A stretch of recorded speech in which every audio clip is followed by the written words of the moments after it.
Hello, this is Ron Ovid with another Take 5. Today we're continuing in our series called Divine Paradox. And we're looking at some passages written by Paul that talk about his ability to transcend physical circumstances, pain, poverty, and the rest, and how he has realized in his life that God's grace is sufficient to see him through. And we have to be empathetic with one another, by the way. You know, it's easy to have that come off your lips and look at someone that's suffering and say, well, just have faith and, His grace is sufficient. And it is. Believe me, it is. But have a little patience. Sometimes when a person is in pain and sorrow and grief, it's difficult to get your arms around that concept. It's like, I'm here in pain. Now give me a minute and I'll refocus here and I'll start appreciating God's grace. Paul asked 3 different times, and the emphasis is that he really asked, take this away. What's going on? I don't enjoy this. And it's like the Lord had to finally tap him on the shoulder and say, look, I'm aware. I'm here, I see you, but you're going to have to focus on this, Paul. My grace is sufficient, and you're going to have to trust me and know that I see you, and that, as Paul wrote in Romans, God is at work for our good in all things. Doesn't mean all things are good, but God is at work, and that's the thing we focus on. This is Rod Ovid, and you're listening to Take 5. We bring this to you every Monday through Saturday on our Facebook page for Rod Ovid and for Logos Institute of Biblical Studies. Today we want to look at a passage in Philippians 4:11 through 13.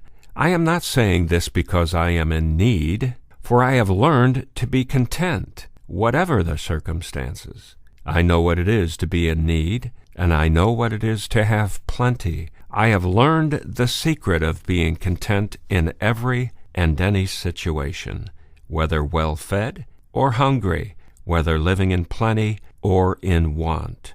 I can do everything through him who gives me strength. Now, Paul wrote that to his brothers and sisters there in Philippi, wanted them to know that he was okay. And I want to break this passage down because, again, it too is very important in helping us get our arms around this concept of knowing that in all things God is at work for our good, and we need to realize that. And Paul has brought up a very interesting term here, one that we need to understand, and that is being content.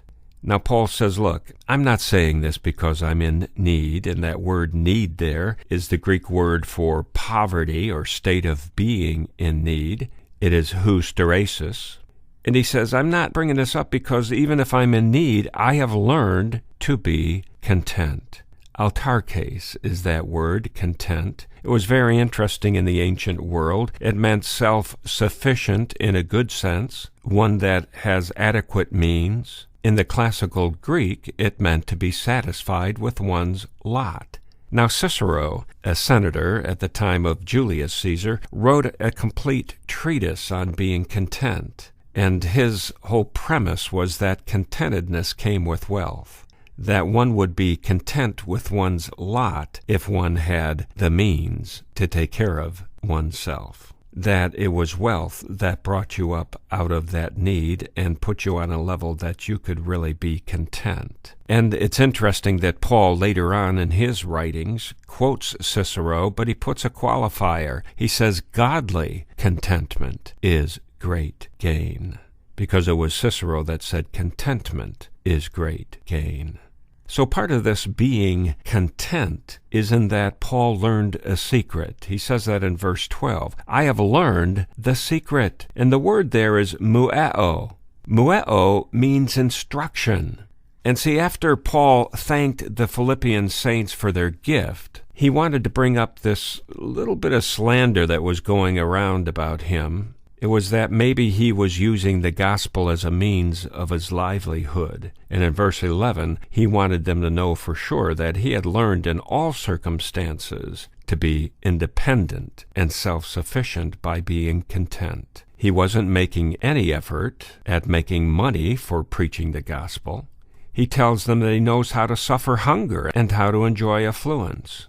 And what Paul is getting at is that he has learned to keep himself as low as possible in the needs of daily life. And therefore he assured the saints that he knew how to live on very small income. He did say there were times he was abounding, and that means to overflow. But he says, I know how to live on little. And when he says, I've learned the secret, or I am instructed, that mueo came right from the mystery religions. It was an initiation rite of the pagan mystery religions. He says, look, I've been initiated. I've learned the secret. And the secret was how to be content, knowing that God knew your circumstances. And see, that positional truth makes all the difference in the world. When we understand that by God's grace he sees us, then we can be confident that all things will be taken care of.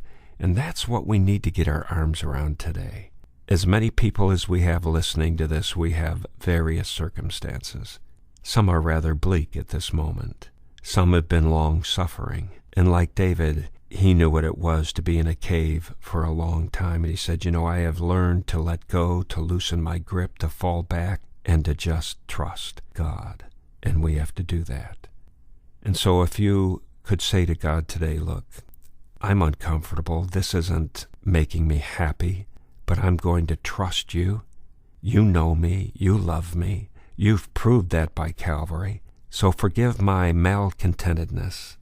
Give me the joy of thy salvation. And in doing that, we can certainly have a blessed day.